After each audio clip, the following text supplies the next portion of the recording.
Hey everyone, it's Norm Farrar, aka the Beard Guy here. Welcome to another Lunch with Norm, the Amazon FBA and e-commerce podcast. Lunch with Norm. Lunch with Norm. Lunch with Norm.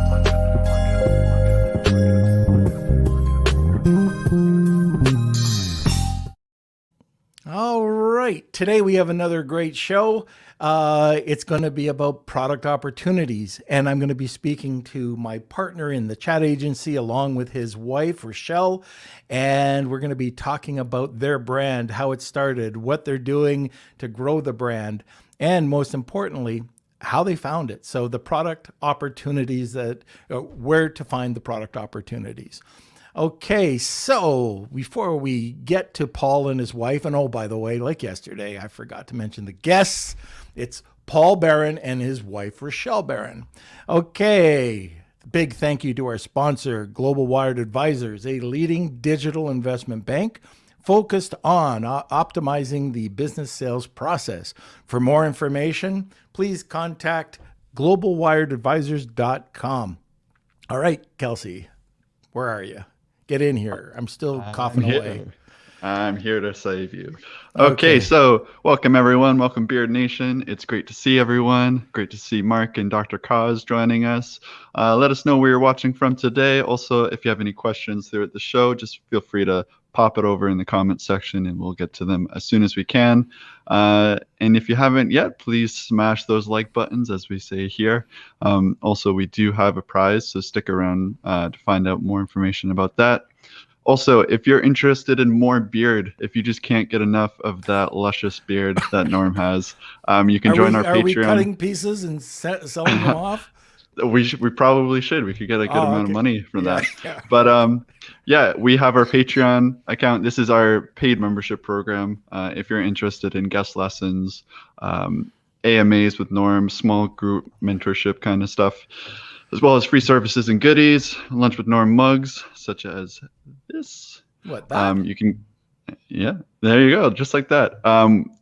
You can find it on our Lunch with Norm website. We have a membership area that you can just follow along. But I'll put the link here. Also, welcome Marcia. How are you? And Simon. Good to see you guys. And I think that's about it. Hey, on my side.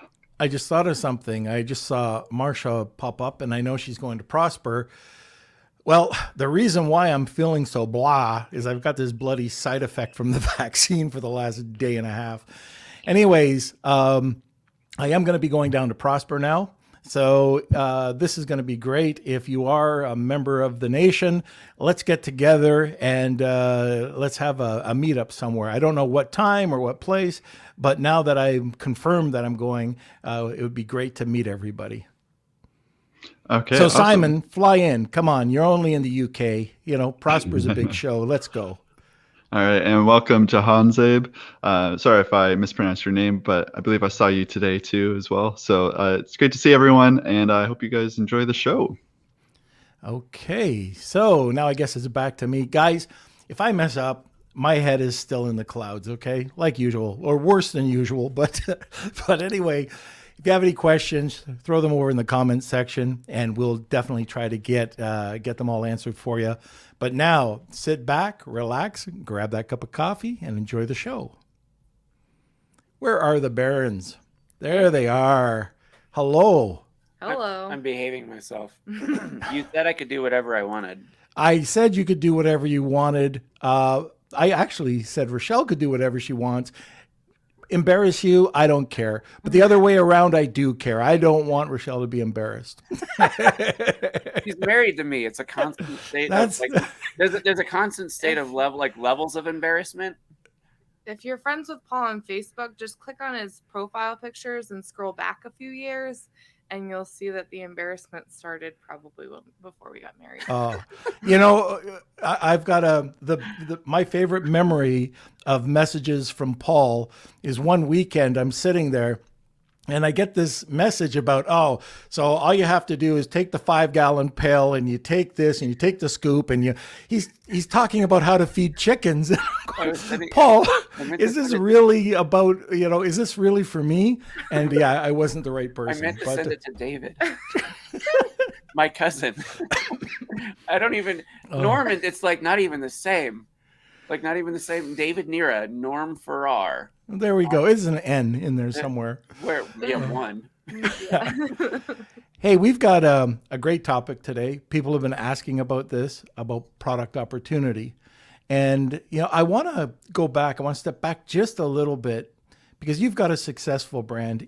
And what I love about it, too, is you're not afraid to mention the brand. You're not afraid to talk about it. You don't have to. I mean, you've got a really solid brand.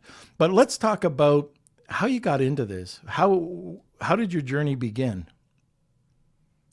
Our journey began because of Paul, because I'm not an entrepreneur. I would much rather have a 9-to-5 job with a steady paycheck. Let's be. Yeah. Yeah. I mean, my middle school science teacher told me that he thought I would be like a Harvard graduate with an MBA, which I mean, I guess could be true, but I'm not going to waste my money going to Harvard for an MBA at this point. But so I guess he knew at some point that I would be in business and that I would be a successful business person. But that is not my training as far as like my upbringing. It wasn't on our radar when we got married. No, not at all. I mean, originally, like I got my degree in French. I lived in France for a while. I thought I was going to join the military and be a foreign officer. And now I live in the middle of the country where no one speaks French. My wife is a badass. Let me tell you this. So she joined the Marine Officer Candidate School. Okay, so Officer Candidate School is like boot camp on steroids. They send you. Boot camp is like.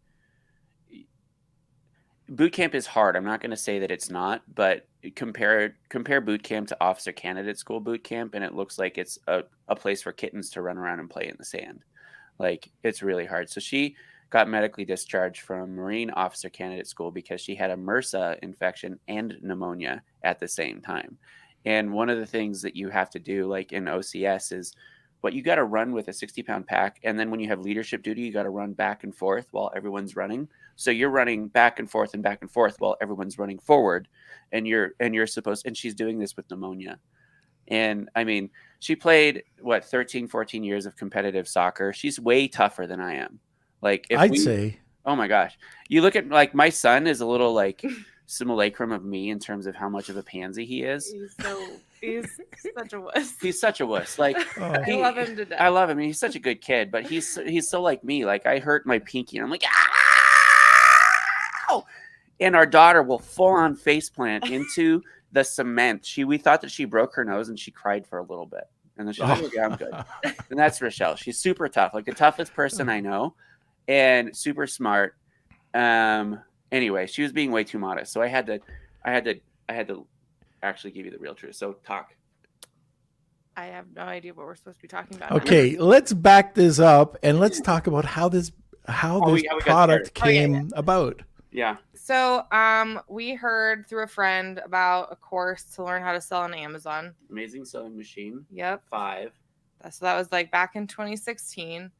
And so we took the course and, in 2016, Amazon was a different beast than it is now. Like it has changed so much in 6 years. But the thing that was different about what we did then was that we picked a product to build a brand. So we didn't just decide let's sell this in this category and then let's sell this in this category and we'll just do it. But we looked in areas where we knew that we could become passionate or already were passionate. Yes. So the areas that we were searching in, like we narrowed it into sports and outdoors because we love hiking and camping. I mean, I love camping. She likes hiking.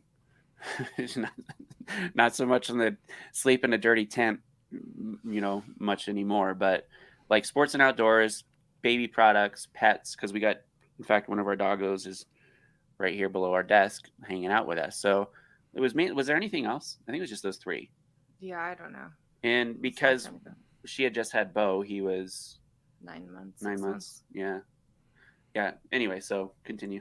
So Paul is the marketing brain and I am the realistic back down from Earth, like, because he's up here in the clouds. He's got all these great ideas. I don't know if you've noticed that, Norm. Most of them aren't great. Yeah, I have noticed that. I think I play your role in the business.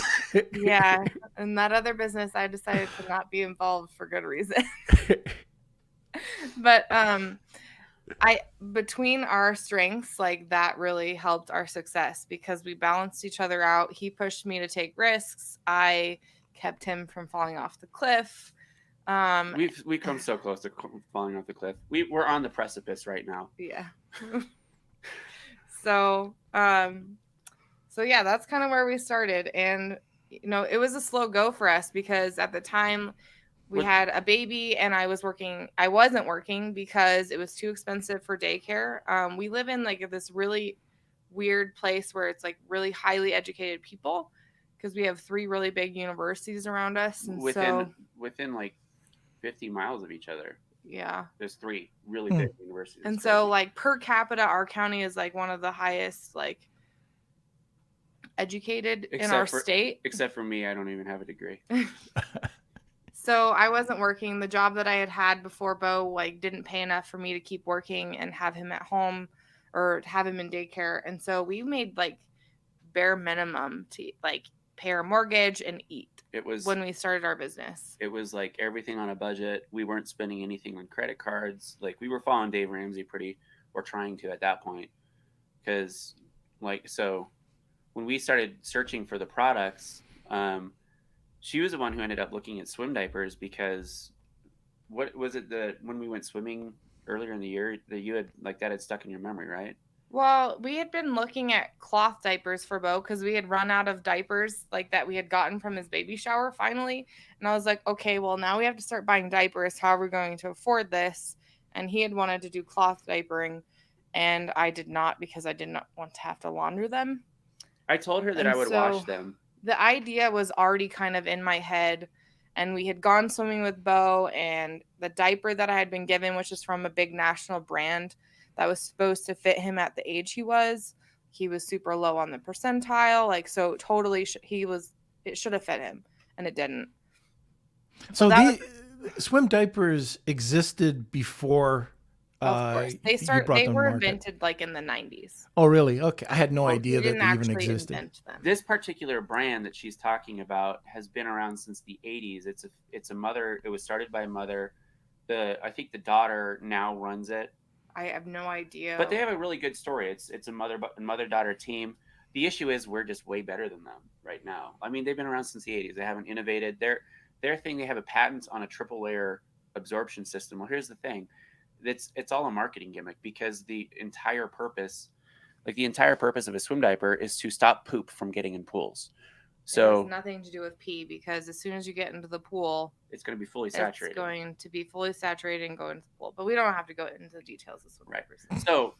So there was this one particular brand that one of our friends had given us. It was too tight for him. Mm-hmm. It was a national leader, and that was back in December. We're doing our product research in March, and it's funny because I was looking at reviews for that brand, and I wish I would have screenshotted it, but there was a review that like basically showed like a kid's leg that was bloody like cut, because the sewing and like cut through like their leg because it was so tight. And baby skin is so soft and sensitive. Yeah, so like that was top of mind when we were looking for products, and we found a manufacturer that could do an adjustable one with softer elastic and without absorbing material because it's a waste of money and time. And I mean, we have one here, but anyway, so that's where we started. It was summer. Our original idea was we were going to make this baby brand and we were going to have all these other products because that's kind of what, you're taught is like just sell a bunch of products and you'll make a ton of money, and it's more complicated than that. It's way more complicated than that. It's not like you can't just buy like initially like what we were thinking was we were going to be a baby brand. We're going to sell in the baby space. I really wanted to launch bandana bibs. Like I really wanted to do bandana bibs, which I don't know if you've seen them. They're these cute little triangular bibs, and they're designed just to stop drool, like kids, because when they're teething, it's just little they're just drool monsters, just drool everywhere. And I wanted to do this because at the time there were 2 sellers selling cute bandana bibs. There was a bunch of really crappy ones, but there were 2 sellers that were selling cute bandana bibs. And when we were looking at building our story and talking about the story behind our brand, I drew a lot of inspiration from one particular bandana bib brand who I knew was an ASM seller from ASM3, because I'm good at research, and I found the person and I found that they were in the ASM community. And so I was looking at her story, why they started the company. And it was all about their son, Mati, who was a little drool monster. So they developed these drool bibs, and they had, they didn't talk anything about picking a course, right? Because why would you do that? Why would you talk about a course where you're learning how to sell? Because you're connecting with your consumers. You're not wanting to connect with. Now, when I'm talking to Amazon sellers, we talk about, we took this course, but the course was just it was a shortcut. It was something that I've always ran and failed businesses. Like, how many businesses did we start before this? Do you remember All Discount Pet Supplies? Remember that story? Yeah. You want to talk about that? Magwire, yeah. I was working at this agency, and she was laid off from a insurance brokerage. And that was a huge challenge for us. For her, it was a big blow. And me being the, super helpful, we were married for 2 years at the point in time. And I was trying to be like nice to her and being like, hey, well, we can start our own business. And I'm trying to like force her to start this drop shipping business with pet supplies, or as wholesale. And she was like, you want to do this? Why are you forcing me to do it? And do you remember that? It was like a big argument. Yeah. Because I was trying to force her to do something and she didn't want to do it. And this was back 4 or 5 years before we started. I think it was 2012. No, this was like 4 months after we got married. 4 months after we got married? Yeah. Okay. So 6 years prior or before us starting this business. And so the origin story, we're taught what we did that was unique and similar was the same. Like, we took a course similar to most every other person. What we did that was unique was we identified niches that we knew things about, that we were passionate about products in: hiking, camping, outdoor sports, recreations, babies. Now he's 6 years old. At the time he was 9 months old. Pets, because I knew from my past experience that if we're going to start a business, we want to start a business and we want to know something about it, right? Like, I don't really know much about cars, so I'm not going to start a business doing car parts because I wouldn't even know where to begin. Like, how would we begin marketing that? And so we were originally thinking of going really broad in baby. And our next products that we launched in November that year, we launched in July, the swim diapers. And then in November, we tried launching we tried launching washcloths, bamboo washcloths, but we had product quality issues because I didn't listen to you. We rushed it, and he didn't listen to the brain of the operation. And so we ended up we just said, okay, let's just focus on the swim diapers and make it all swim. And like, basically all of our product expansion has to do with baby swim, and then the next level would be baby outdoor play. So those are our product expansion, and we're niched into that zone, right? Because we built an audience. And I keep over talking to you. Well, and so we have a story, and we have something to talk about, and we have something that we're passionate about talking about. And so that gives us marketing material. That gives us social media.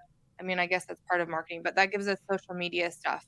So we're constantly outside. We're swimming, so it's easy for us to take pictures of our kids while swimming. It's easy for us to do it with our friends because we have friends that are of the same age. And so then we have this variety of material and marketing ideas that we can talk more about our business, and it's not just this thing that we make money on. And product improvement ideas come out naturally too, because we say, well, at every different phase of parenthood, there's little things that pop up. Like, one thing, a product that we could develop that we never have, I don't know if I should say this, but Like, I want to do a little, okay, so there's brushes when you go to the barber shop that have talcum powder in the brush. And what that does is, like, when you get a shave or a haircut, like, the talcum powder will help get the hair off. And that same thing works with sand on beaches. So I thought it'd be cool to have a little brush to brush sand off your legs. And there's nothing like that that exists on the market currently. But you could very There easily. will be after the podcast. There you go. Yeah. Yeah. So, but that idea, right? So, Right. So let's go back to that idea. We've got a lot of people that are listening that haven't had their first product yet, and they're curious about how did you figure out the product opportunity? So what are what did you look for? How did you set them up? What were kind of the action steps that you looked at? We found a product that solved a problem. That's the first thing. Because in order to speak to the customer, you have to solve a problem that they're having. Mhm. And your product needs to solve that problem, whatever the problem it is. And so once we found our product and solved that problem, then we take it and validate it. And you can use tools to validate it. Now, like there's helium-10, there's Zonguru, blah. Seller tools. So how would you validate it? Let's say you go, I'm very familiar with helium-10. I'm not familiar with the others that you just mentioned, Sure. But like with a helium-10 method, like how do you validate it? You do a basic keyword search Mm-hmm. for your keyword. So for us, our main keyword is swim diaper or swim diapers. Let's talk about this without the tools, because we did this before these tools existed. So how we validated, or at least the initial thought was, it was a low proportionate number of sellers with a decent search. Like, it seemed like the search volume was good. And what we looked at the time, the only thing that we had to go off of was BSR. So we were looking for things in categories that were sub 1,000 BSR, that had low levels of reviews, and there was or like at least 3 or 4 of those types of products in the 1,000 to 0 range, right? So like 3 or 4 products between 1,000 and 0 that had, at this point in time, they had less than 100 reviews. Some had a couple over 100, but again, this was 2015. Right. So what we saw there was the demand was decent. There wasn't a lot of reviews, meaning that they were relatively new, and that there was easy, or at least ways for us to compete. The other thing that we looked at was, like she had said, the main leaders in this space were this brand called iPlay. And iPlay is underserving the market because kids are babies specifically, are notoriously hard to size for. So when we were doing this research and validating that swim diapers were a good opportunity, then we had 2 options. We could go with a single size option like iPlay, or we could go with the adjustable size, which is what we've done, like with the snaps and things. And so these snaps, this is actually our size. This is our second size. We have They fit you, Paul? That one doesn't, but we have another one that does. It does, and it's funny. Yeah. So you went and you checked out your competition. You saw that there was something that you can improve on. So you did a little bit of product innovation before you brought it to market. Yeah. What we didn't do was go with like all of the prints that we have now. A print meaning this pattern. That's the print. Yeah. And then like this return, like this print. We own those. Those are all ours. When we started, we just went with stock prints from China.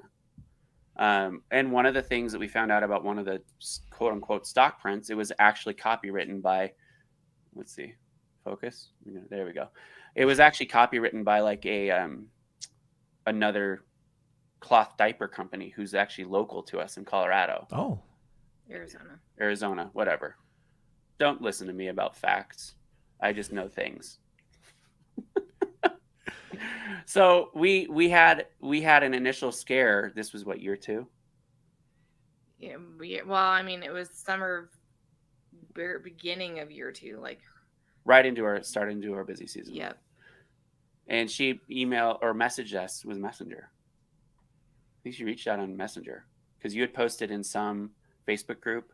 I don't know how she saw it. I'm sure she just was combing Amazon and saw it, and so she messaged us, and she was nice enough to let us sell out. And then we developed our own prints, our own designs. And that was something that we had planned on doing when we first started, because that's something that's really easy to grow and expand our products, is just by changing color. And so, you know, that's something that like some of the trainings will tell you maybe not to avoid at first, is avoiding size and color and textile. And like, the one thing that we have in our advantage is it's a single size, it's an adjustable size. So one size fits from birth to 3 years old, and then the other size fits from 2 to 5. And then we have prototypes that fit from all the way up to 14, 15, because of demand from our customers that have diaper dependent children, or they themselves are diaper dependent.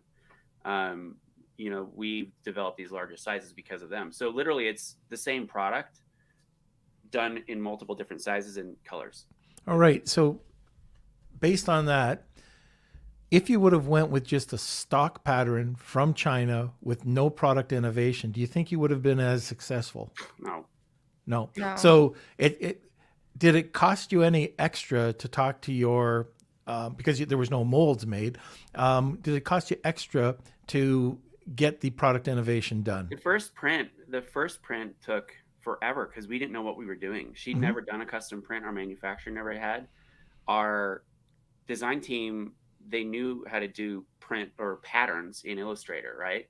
But she had never done textiles. She'd never done a print for textiles. So that process took.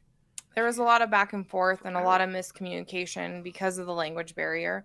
We are fortunate enough that like the supplier that we have is really good at English. And so we've not had very many translation problems. There's other suppliers that we have worked with that have been horrible to work with because of the language barrier and because of the culture difference too.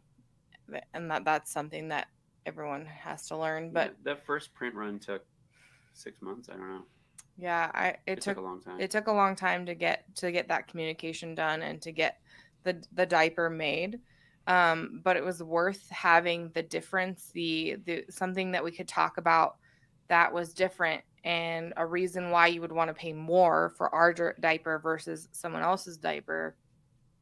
And something that some people don't consider is like, you know, they use that tool and they're like, okay, well, we'll do this one, but they don't actually go in and look at what the competitors' listings look like. They don't go in and read the reviews. They don't go in and read the questions. You know, they don't research them off of Amazon. And my thing is research. I really like researching. Like if we want to do a trip or something, Paul doesn't want to know what I've been taught. Like he won't help me make a decision because I have so many choices. I'm like, you don't make decisions. You don't know. I'm like, I have all these options. And so like I dive deep into research. And then she gets into decision paralysis. And I'm like, can you just pick one? Literally, I don't care. And then she gets mad because she's like, well, what do you want to do? And I'm like, I don't care. And she gets angry. Like, what do you mean you don't care? I'm like, I literally don't care. Just pick one. Like I won't. That's important, Paul. You know, it so is, right? It's but on the other side, that could be a hindering factor. You know, that what if, you know, so it's good and bad. I love that you take time to do research. I think that's probably, Rachelle, that's probably the biggest thing you could possibly do, at least in my eyes. And I'm just kind of curious, did you order product in to compare it? So now when I do product research, I buy like several competitors off of Amazon. Then I get several samples from different companies. And I just look at like the material they use, the stitching quality, because our stuff has to do with stitching. I look at the packaging quality. I look at the things like if there's zippers, we look at what zipper they're using. Is it a YKK zipper? If it's not a YKK zipper, then chances are the zipper is going to fail. So we know that we could just invest a little bit more in a better zipper. I mean, I literally try and destroy the product first. The competitor stuff. And see like why one is better than the other one. I take it to my friends. I'm like, hey, what do you think about these? Like, what do you like about this? What do you like about this? like, have you ever used this before? Like, and so that's We'll what go to our friends, but then also our brand rep, our ambassador team, even more. Yeah. And they help us make decisions about products because they're our customer. And so we're asking our customer. Originally, it was all based on like my experience and what your mommy groups and my friends that I had. Yeah, and that's going to be something we'll talk about towards the end, is the great influencer network that you've built to support this brand. But all right. So if I understand this correctly, and this is on the manual side, you go and you do your research and you want to beat the Brady's. You want to beat those competitors. If you can go and get a better product and you can improve the customer experience, then you are going on to the next phase. And this is after, by the way, you've taken a look at BSR under 1,000 and minimal reviews under 100, probably with what you think is a very competitive or mid-competitive range, if I understand correctly. Now, mind you, that was back in 2015. Right. That's what I was just going to say. Right. So that's the manual. I came out of that system with ASM as well. You know, that they were preaching that at the time, similar. What are you doing now that's differently? It's 2021. There's all sorts of all sorts of different products that are available that weren't out there for us. There's tons of new sellers. Is there a way that you've improved the system outside of the way that you manually did it? That's tough because I don't think we've improved it. I think it just goes faster because the tools pull a lot of the information that I need to see. And I can kind of like look at the data and tell you whether the product is going to be really expensive to launch. Is it going, like, how long it's going to take you to rank that product successfully? Because you could literally sell anything on Amazon. It just depends on how much money you have. So let's take Paul's brush that he was talking about, which is it's a good idea. You know, you get sand all over, you use that brush. Now you're going to have probably 1,000 competitors after this podcast. But okay, let's take that. Good job, guys. Yeah. Whoever gets it in first, I want 5%. All right, there you go. But what are you looking for using helium? And we'll explain helium-10. Like when you're going into a certain module, you know, it's similar to Jungle Scout. It's similar to these other ones that you're talking to, but you start with keyword research, I would think. Is that correct? Or just search? I start with search first, and I would start like searching simple things, and I would probably start in Google first to find if there were any other products, because this is the first, maybe the second time that I've heard this idea before from him, so I've never actually researched it. I have a running list of ideas that just keeps growing. Like, so this is a good example, because the first thing that I would probably do is search Google, like how to get sand off at the beach. Yep. And so you're looking for questions that people would be asking that are popular. Google is good for questions and like finding those questions. Would you go to Answer the Public? I would only when I was creating content for that. But so like I would just start asking questions on Google and see what I could find. And then from there, I would probably make a short list of keywords of like things that like would be good things to search for on Amazon. And then I would search for those keywords and I would use those tools and see what helium-10, like what was pulling up for those keywords. So the keyword would probably be like sand, like beach sand remover, or something like or that. Like beach sand remover tool. Like launching it on Amazon would be different if there was nothing at all like it. It'd be tough. Yeah, and I mean, that would be, I don't know, that would be one of those things that we could see. Like if there's demand for beach sand removal as a category, would be, I guess, what I would look at is what's the demand for beach sand removal in general. And because if you're looking at creating something, there's a great book by it's called 0 to 1. What's his face? Peter, the founder of PayPal. My brain just went blank. Nope. My mind's blank. It's always blank. Yeah, and anyway, COVID shot. But anyway, the concept is it's a lot easier to take something from 1 to 2, meaning that it's created like the swim diapers. They were created, they existed. We just made them better. But it's harder to take something and introduce a brand new thing to a category, like the idea of a reusable swim diaper. To introduce that to a category when everything is disposable is a 0 to 1 idea because it didn't exist before. And so that's that concept of when you launch something on Amazon, if it doesn't exist before, the way in which you're going to launch it and the marketing that you're going to take is going to be completely different. In fact, you may not even launch it on Amazon first. You may launch it using a crowdfunding site or something to build buzz and awareness and then take it to Amazon. Or you could possibly do Amazon Launchpad. There's pros and cons of both, but that's where looking at the keyword research, you're going to say, okay, is there demand as a category? Then you look at what product specific, like are there direct exact competitors? Right. And then from there, you look at their listing and you look at, okay, are they managed by someone else, like a third party, or are they managed by Amazon? Because that makes a huge difference a lot of the time in how the product is optimized and sold. What I've found is that Amazon, even though they think that they know what they're doing, they do a terrible job at optimizing their own listings and optimizing sales for their products that they're selling for, like, either vendors or for themselves. Like, naturally they will rank them better, but just because they have higher rank does not mean that you're not going to steal a piece of that pie that's pretty large. Mm-hmm. And that's what happened in our case with the swim diapers, is that, you know, there's major disposable brands that will always rank higher than us because Amazon sells them, their vendors.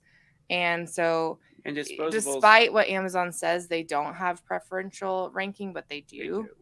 And so Amazon is one of those. When we first started, our number one competitor was a vendor from Amazon. They have switched probably because of our pressure in the market on Amazon to being third party managed. Mm-hmm. But so that's what I look for when I'm researching a product. We just launched a new product. That's kind of going. We've had some miscommunications internally with the team. Plus, we have a miscommunication on the packaging side too, and so we're having to do. Right now, we're in the middle of packaging 9,000 units ourselves, which is. But the research that I did for that product was, I knew it's a competitive product.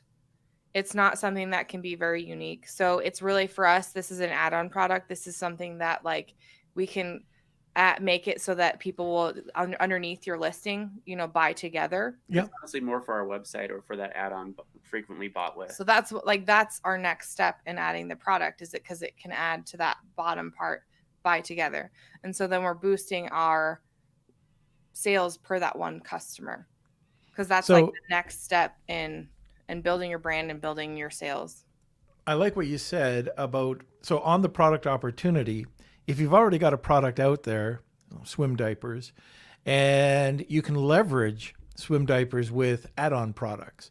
So that's another area to increase your brand, your broadness of your brand, increase your sales by roughly, at least if I listen to what I've heard, 30% if you get the frequently bought together sales. That's the way to go. So if this is your first product, you might want to be thinking not only if it looks good, and if you've got 2 or 3 products that look similar, different products, what can you add or use as an add-on? Which product can you build the brand over, a wider brand? So I think that's probably an important point as well. Yeah. So for our brand, like, our growth to 10 million is collections, and a collection is a number of products that will be bought together that look the same and will be worn or used together. So for us, we have, like, for someone who has a baby and they're swimming at a pool, they're going to wear a swim diaper. They're probably going to wear a shirt or a swimsuit. They're probably going to wear a hat. They're probably going to need a towel. And then our wet bag is because they're going to need something to put it in if it gets pooped in or when it's wet. And so we have this collection of 5 things that we're building so that they can wear that all together. Now, if I was someone who had $100,000 to start my company, our acceleration would have been a lot faster when we started our company. But if you remember, when we started our company, we started it on a credit card. And so our growth has been a slow curve, which is fine. Like I don't like you talk to all these different sellers and they like get to $1 million in sales in 1 year. But that's not the normal. Right, that's a home run. That doesn't happen that often. That doesn't happen that often. And so like we're like the turtle or the hare, the turtle and the hare. We're the turtle and we're keep growing and we're building our business slowly, piece by piece. And by the time we get to like our selling point, it's just going to be something that someone can take and just replicate over and over and over again, those collections. And so that's something that we are focusing on in our product research, our product development, is our end goal is selling for this price. And so how do we get to that? And that's something that we consider in our product research as well. When you're looking at your product, again, going back to the opportunity, pricing, are you looking at being top, like highest perceived value, middle, lower? Where do you want to come out? For our swim diapers, we're at the top. So we have Chinese, and that's something to consider when you're doing research now too, is that we have a ton of Chinese sellers that have come in and copied what we're doing. And they sell 3 for $10, which the margin for that is so small that they're focused on volume, not quality, and not connection with the customer. And so that's the difference between our company and theirs, is that we're focused on quality. We're focused on connecting with our customers. And so, like that's something that we didn't really have to consider when we started our company, but that's something that we do have to consider now when we're launching products is where can we fit? Because now, like with our wet bag, we wouldn't be able to rank on page 1 at the price point that we want because of all the other Chinese sellers. And we have 7 reviews now. I don't know, 8. I love what you're saying. You're looking at the manufacturers that are coming in from overseas, and they're just, no pun intended, they're lowering their pants. I guess these are diapers. They're lowering their diaper price to compete with you. And that's fine. More the merrier. Come on in. And to be honest, we actually raised our prices and this year. Will be raising them more because of shipping. Well, what I'd like to hear is anybody who's listening, and this is for pets, this is for babies, kids. Would you buy the cheapest diaper on the market for your kid? I think I would know. I wouldn't be buying those diapers. Well, especially when you're going swimming and you don't want to be the parent that causes the code brown and everyone looks at you and you have to do the walk of shame because they know that your kid left a floating turd and you closed the pool. That's what we're selling. We're not selling swim diapers. We're selling a shame-free swim experience with a positive, lasting, fun memory for the family. Are you marketing it that way? Yes. Okay. I was going to say that's great. That's a message that would ring out loud and clear to new parents or parents. I think that's great. And I haven't looked at your listing for a while, but I know when the listing was high quality, you could demand a much higher, like your perceived value was high, so you could get a better price. And these are all things that build, at the end of the day, profit. Now, the other thing is kind of curious here. When you first launched it, you launched on a credit card, which is a tough way to launch, because if you don't make those interest payments, you're paying 19 to 29%. And if it is a home run, how do you finance the rest of it? Capitalization is tough. So slow and steady seemed to work with you. You were able to capitalize and get going using basically a credit card, got that all taken care of. Things started to take off. Did you have to capitalize things differently afterwards? We're still having to capitalize. That's a conversation that we're having constantly because, look at the pandemic, like how much money we've lost and how much extra expenses we've had because of shipping fiascos. Like we're almost completely out of stock of everything on Amazon during Prime Day because shipping is taking 4 times longer than it should. Normally our production time, not our shipping time, is 45 days. Yeah. With one order that we received this week, it was like 110 days. Production time. And I ordered it in advance, in advance, because I was like, okay, I know this is going to take longer. Shipping is going to take longer, but like the planning for the worst is not really like you can't plan. You got to plan. You got to plan for the worst and multiply whatever you think is the worst by 3, and then plan for that. And just do your best. And at this point, this is our best. And I got a call last week from a guy at a resort in California, and he was just like, hey, do you have any stock? And I was like, yeah, I have some stock. What do you need? And he's like, well, my supplier that I normally buy my swim diapers from is out until December. Ka-ching. And so I was like, cool, I have this. Do you want this? And he said, sure, I'll take 60. And so for us, that's like one resort, and that's one order. And so for us, I'm sure he'll order a couple times the rest of the year because it's in California. People get there. They don't realize that you have to have a swim diaper. You have to have a swim diaper. They don't realize that their pool is heated. So then they want to swim with their babies. So then they go into the store and they're going to buy our swim diaper. And so that's how our business has been growing. And even through the pandemic with all these problems that we've been having with shipping, like other people are having the same problem and we're benefiting from them. How important is it when you're looking for a specific item like this? So here's a swim diaper. Do you have backup? Because if you've got a problem in shipping right now or production, have you found another 1 or 2 suppliers that can handle it? We've looked. We've tried. We have a handful, but the issue is none of them can hold a candle to the quality that we need. It's just that it's just the stitching comes apart, the buttons come off easier, they're not as good. And we've had several samples from different countries even, and part of the problem is that we need to have our fabric come from the same production or else it'll look different. Right. And so we could launch the raw material fabric. We could launch from we could have a different production facility, but our fabric itself needs to come from the same place. Otherwise we'll have differences in color. And so cut and sew can be different. Assembly can be different, but the fabric itself and the printing, either the printing process needs to be the exact same or that's the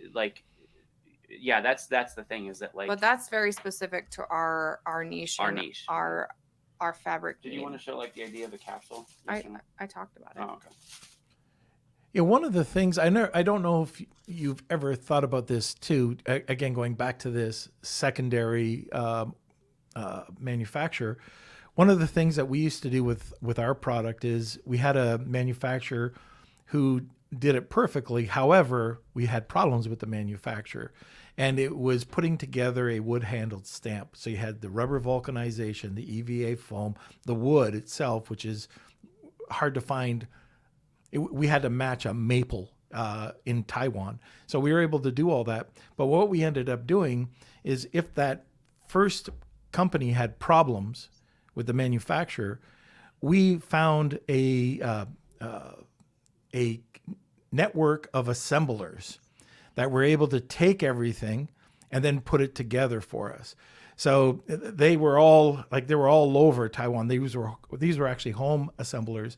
I'm wondering for something like yours, if you had the product printed and then you could take it to a manufacturer who can send you all the components that are equal that you could get in, let's say it's less time, to have it assembled somewhere that could have the proper stitching. That's one thing we've looked into, or at least I have.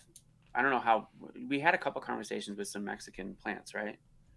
And the thought was that we would get all the raw goods from China, and get them assembled in Mexico, or bring it back to the States, or back to the States even. And part of our problem right now with production is that we launched something, we did something new that's outside of their normal thing, which is we we had a problem last year with a review of Amazon selling a used swim diaper that had been pooped in. Oh, I heard. Oh my And it's still gosh. there. And it's still there, and it's getting upvotes. And so, and one thing else is that normally we would ship our stuff in the poly bags, and because they use the infrared Cuba scanners, they were measuring air in our bags. Like, I'm sure the workers are trained to like pull it up so that when they measure it, it costs more. Oh, I'm sure of it. I'm sure they are. So then we were like, okay, we need something rigid that they can't like measure air, and we need something that is sealed so that when it's open, it's obvious that it's open, so that like they can't sell a used swim diaper again, because like that's not our fault. We have it set to not sell anything used. It's just a stupid warehouse employee who's Yep. making minimum wage and not paying we all- attention yeah. and just checks in a poopy swim diaper, and lo and behold, some, So to be honest, like this is our holdup, is this box right now. Like if we had send everything in like this normally, it would be fine. We would have everything maybe like 90 days or between 60 and 90 days. And then you have like the shipping because of the Suez. But like, so like these are the things that like, we didn't really think would be a problem. We spent a lot of time on this specifically though, Norm, because one, it's going to get us the lower pricing tier. Two, it's actually cheaper than our current option. And what we did was we designed it so that it's on the inside and the outside. We have the instructions, the how-to instructions on the inside. Plus we have a fun little poop goggles that people can cut out and, their kids can wear. We have a little instruction for social media. And then this is a standard box that basically all we do is we change the sticker and then the age statement so that, we know that this one is for 2 to 5 years. And then it's the anchors. This one's the fish print and it's for 0 to 3 years. Same with the back. So the one thing that we might do differently for retail packaging is do a flap, an open flap on the front so that people can see the swim diaper on the inside or something. I don't know. But that's what we're looking at. Like for us, a lot of our biggest expansion opportunities are actually off Amazon and retail, because we've gotten to the point where we've built a good enough buzz and a big enough following for our brand that we can go to any retailer and say, hey, here is everything that, all the internet is saying about us. Go to parents.com, go to the Wirecutter, go look at Forbes magazine, go look at the Rachel Ray show, go look at the other 150 blogs that mention us as being the best in the business. And then, that is a bigger bargaining chip that we can go to a retailer and say, we have demand. And for me, getting into retail is a big push because it's a brand exposure for us, for one, which will increase the demand for us on Amazon. I mean, how many of us have been shopping at a retail store and you scan a thing and you look to see what the price is on Amazon? I do that all the time. We do some of our product research in stores too. Still. That is one of the best ways to do product research. Yeah. Yeah. Go to an end cap. Seriously, go to an end cap. Scan the product and see what it's selling for on Amazon. Then go home and see how many competitors there are. We found home run products doing that. Like, we've never launched them. The reason why we haven't launched them is because we're so into this. We're so niched into our brand. In launching this was 3 years ago, a bracelet making kit that now we're starting to see those take off on Amazon. There was nothing. Like, this was like 3 years. Like, we could have had a bigger business in crafts, because that demand is year round. And the reason why we didn't is all of our money, all of our capital is literally tied up in inventory. Like, it's, or like we have to, and it also has to do with like work-life balance. Yes. And making life choices for me. Like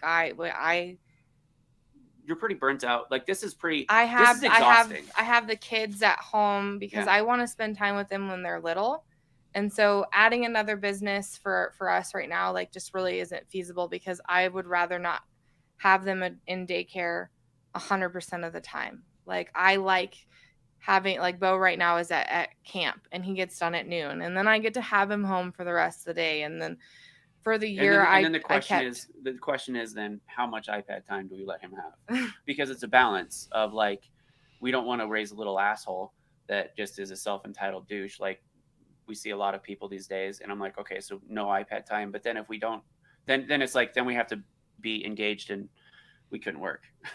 It's a challenge. Yeah, it's a big challenge. It's especially when you want to bring in new products and get more and more involved, but sometimes getting more and more involved, and I know this, being your partner in TCA, uh, is the outsourcing, and at some point you're outsourcing, and at least you can give that some of this away to people so you can spend some time with your family, and Mhm. it's tough to do, but at least that's something to look at if you can, but it is tough when you start building a business and all of a sudden it takes off.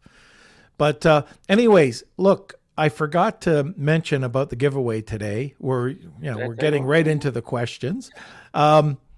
Paul, what is the giveaway today? We used to do consulting together for newer Amazon sellers. And so I said, well, let's just do an hour of consultation time with the two of us. And I told Kelsey that the cost, it would be priceless, because I generally don't charge for it. And normally when somebody asks me to do consulting with them, generally I try to price myself so prohibitively expensive, so that one, I don't have to do it because I'm too busy, and two, if they decide to take me up on it, it's a win for everybody. So normally I charge like $1,000 per hour for consulting, and you have to buy 10 hours. And Yep. so nobody does that. Yeah. Which is great. I mean, now I actually am having people do that, and I'm like, well, okay. So now what happens next? Okay, you're paying me, and okay. So yeah. What is it? The moment they meet my wife, I'm no longer. Dude, I love Nair. Nair, I feel like you would really get along with him. He's a good guy. Okay, It's an hour of consultation. Sorry. Okay, our consultation. If you want to get that consultation with Paul and his wife, Rachelle, and Rachelle is the $999 I'm the per $10. hour, you're the $1 an hour. Yeah. Yeah. Okay. So, anyways, it's hashtag Wheel of Kelsey if you want to, or if you want to enter two people, tag two people. All right, let's get into some of these questions. Kelsey, where are you? Okay. Yeah, we got tons of questions coming in, and let Good. me see. So we'll get one from Simon. Do you have retail ready packaging, or is it Amazon specific? So this is almost retail ready. The one thing that I wouldn't say that this is necessarily retail ready is because it is in a box, and people won't be able to take it out and look at it. We would also probably switch the back that we have here to the inside and move the explanation to the outside. So these directions here, that this was a misprint. It's not as dark as it should be, but explaining how to adjust the swim diaper, we'd put that on the back and not the inside. But e-commerce packaging and retail packaging aren't the same. They're completely different. This is exactly within the limits of the small standard size. Yeah. These Right. dimensions. This is specifically for Amazon. Yeah. Okay. Our next question from Anthony.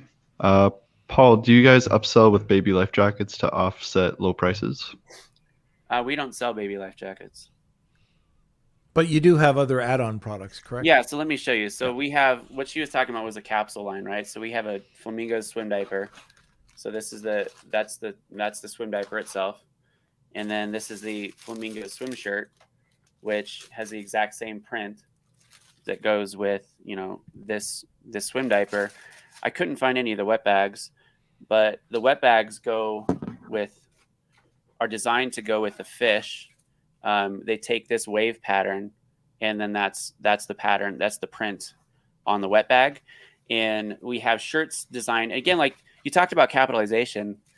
If we had $1 million sitting around, we'd be able to launch all these other products and be making $8-10 million because we have the audience. And so we have a shirt that goes with the fish. We've got hats that are designed as well that are reversible, that would go, and so it's a capsule. So meaning you could buy the hat by itself, or you could buy the shirt by itself, or you could buy the swim diaper by itself, or you could buy them all together because they have the same colorway and they have the same, print elements in them. And we use life jackets for our kids, but if you talk to a lot of people that are in infant swim, they actually really poo-poo. They're really against them. And so because they're a part of our audience, like that's a product that we won't sell to alienate them and to keep them out of our audience. So like we want to keep as much of our audience inside of our sales. I don't know what I'm talking like demographic. Yes, that's the word I'm looking for. Thank you. And so that's why we don't have baby life jackets. And we actually partner with some other brands that have some really unique products that Froggles, like goggles. There's some these Froggles goggles, and they made the product, but it sells well with our product. And so we partner with them a lot on social media. We do product giveaways. We partnered with Reef Safe, like sunscreen lines that are really good for kids. And again, it's all a part of our brand promise is that we want you to create lasting memories with your kids while they're little and leave a positive lasting impact on the world around you. And so that's how we do this is with reusable swim diapers. You have a positive memory with your kids. You're enjoying the fun. You're outdoors enjoying nature. You know, the reusability aspect is you need one diaper instead of, 10 or 15 packages of disposables. Each disposable takes about 500 years to biodegrade in a landfill. And so all of these things we're very eco-conscious, not because I'm a bleeding heart liberal. In fact, I'm quite conservative in my political beliefs. But I don't understand why looking at the planet with respect and saying this is given to me as on loan from my kids. Like that's what I believe. The earth is on loan from my kids. I'm not handing the earth to them.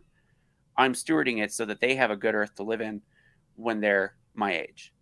And so I do everything in my power within the businesses that we run. And even at home, like it's silly. Like that's why I compost. I have chickens because it's like choices that I make. And so all these things, I don't really consider myself a bleeding heart hippie, a liberal, I just make smart choices. And that goes into our, because that's who we are as people, that's represented in the brand. What? You're not, you could care less.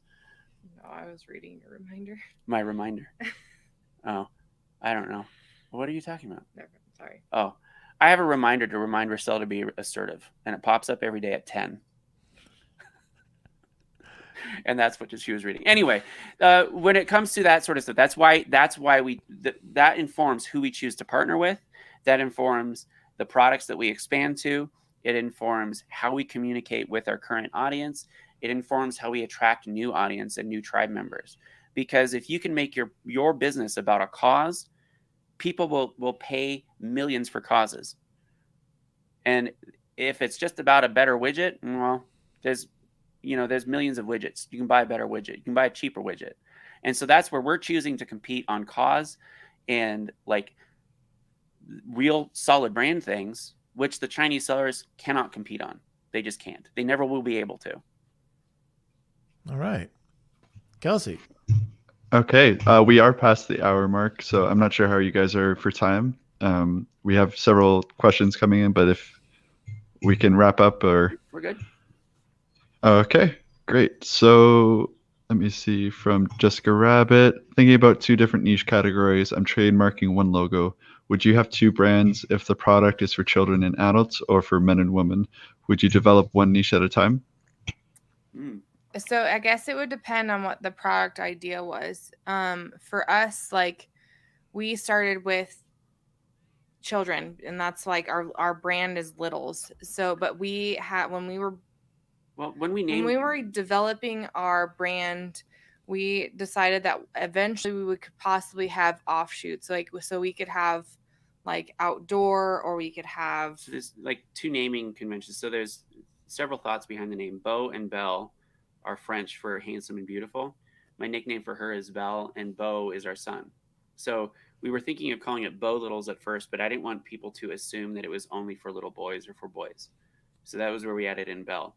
We sort of shifted to becoming BB Littles because that's what everyone on social calls us. And so there's extensions that we could have Littles Swim, Littles Play, Littles Sports, those sorts of things. And so one thing that we've heard from our ambassador, our influencers, is that they want matching stuff. So we have these little flamingo shirts. The moms really want shirts for themselves that match their littles. Maybe not necessarily the flamingos, but that is something that I've heard multiple times from them. And so like that's honestly like my next product development thing. And I already have samples, but from Danny. I already have samples and I'm working on that. I just got a little derailed this week but yes, I mean, it really depends on your product. And so I can't say for sure, like if you would have two brands, but if you have the ability to have offshoots of the same brand, then I think that that's something that a company who would want to buy you would really value. So for example, there's a brand that is in our space. We don't compete with them. They sell muslin blankets. Their name is Aiden and Anais, and they sell swaddles. They have a brand called Aiden by Aiden and Anais that they sell in Target. And it's similar quality, but it's lower cost. And one of the reasons why, so we've talked about this too, like we could have BB Littles by Beau and Belle Littles, for example, and we could sell BB Littles in Target, but reserve Beau and Belle Littles for like Neiman Marcus or something along those lines. And so we could have a different value proposition. So it's the same company, different brand. Okay. Okay, from Jahanzib, everyone is using tools these days. Where should we look other than tools to make us different from the rest of the pack while choosing our product? Yes, social listening and reviews are a good way to make better and different products, but what else? Amy and I had this conversation when we were in San Antonio, and the difference now with products is coming up with your own idea. And so it's that, like, you can't just sell, like, you can't just bring it, like, I don't know if it's fair to say this, but like the guy that you talked about that brought in the containers, can we share that?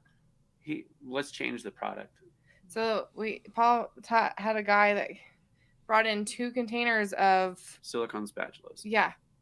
And it's just not something that's unique. It's not something, like, he didn't do any research. He couldn't articulate why someone would buy his. He's like, well, it's stronger. It's better. And I'm like, okay, that's cool.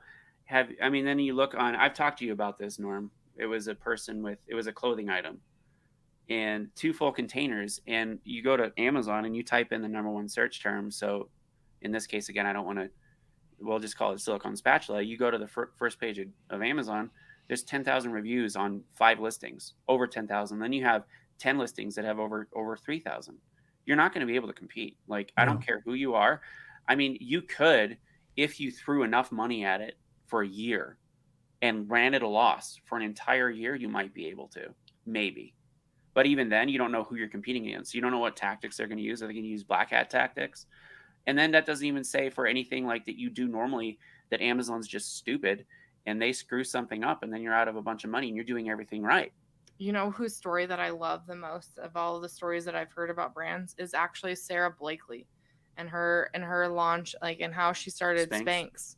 Like, it was a completely original product. Like, she hustled it so hard to get those into, like, retailers. Yeah, like Nordstrom's or Macy's or something.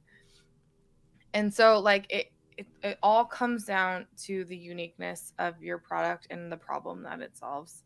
And it actually, like, and so, like, you can.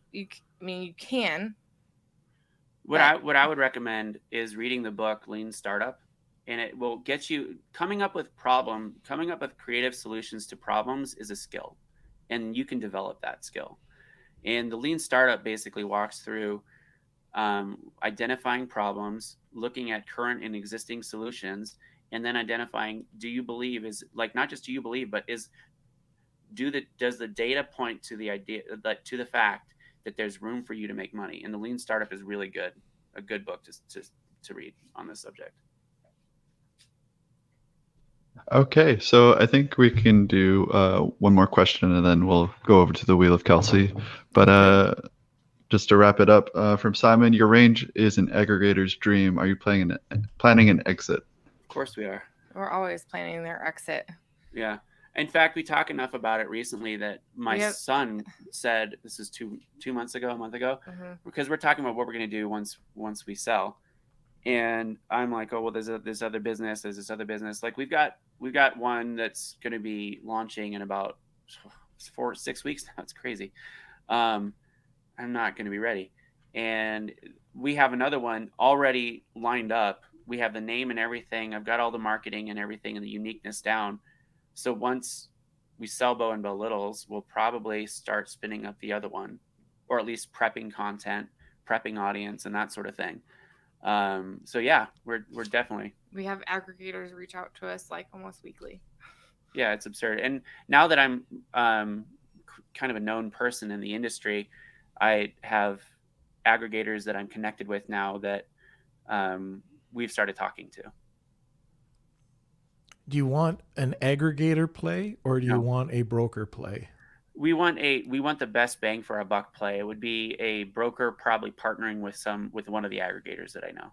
There's two that I would go to today, but what we're most likely going to do is there's a lawyer who has a whole service. He does M&A, and he helps us get the most value for our business. And so we're going to hire him to help us prep to get ready, and then we're going to go start shopping around. Okay. All right. I think that's it, Kels. Yep. So we can start our Wheel of Kelsey. Paul and Rachelle, get ready. It's time for the Wheel of Kelsey.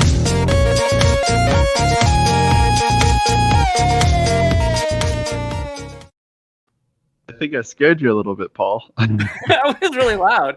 Did Hayden do that music? He did, and he made the graphics. So thank you, Hayden, my brother. Okay, so we got lots of entries today. This is for the 60-minute consultation with Paul and Rachelle.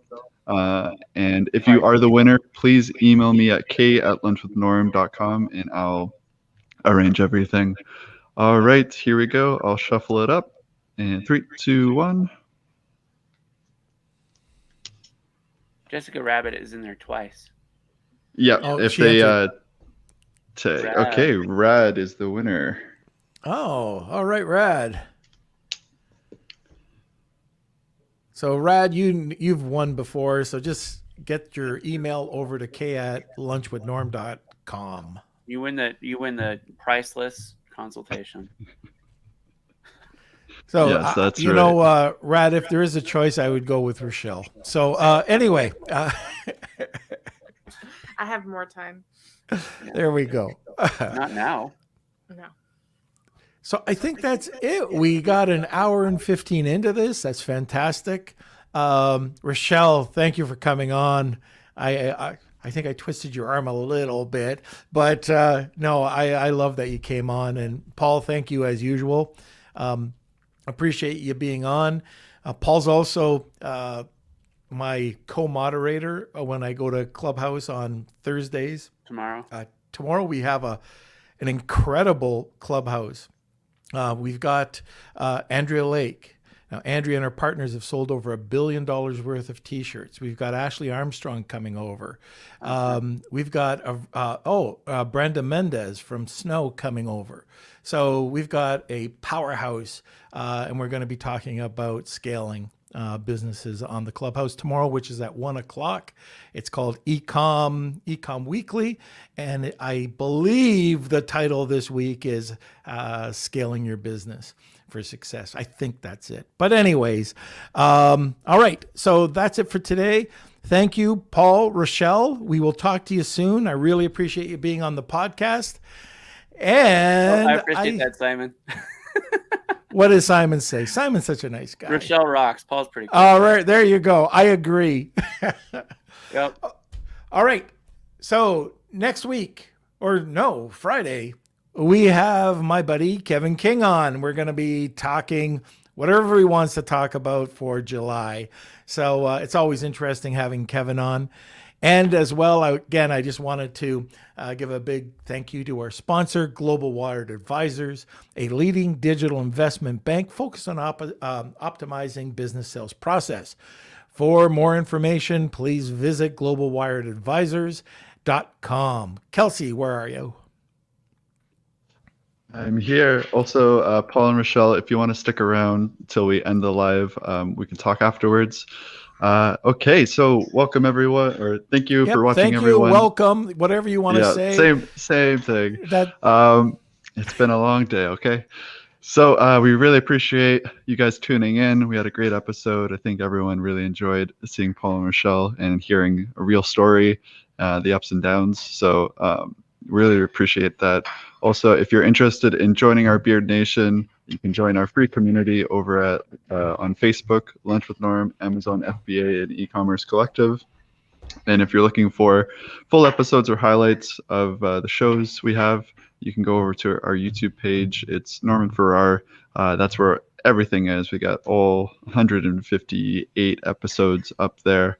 And if you're looking for more beard, if you want to buy me and Norm a cup of coffee or get some guest lessons, free services, exclusive deals, all that good stuff, you can go over to our Patreon page. Just search Lunch with Norm, our website, and then we also have like a membership area where you can just click on. It'll take you straight to Patreon. And I think that's about it. Okay. And just one quick note.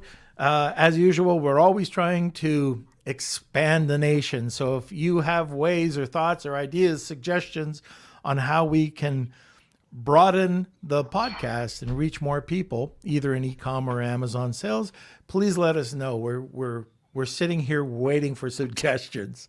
All right. So please join us every Monday, Wednesday, and Friday, Eastern Standard Time.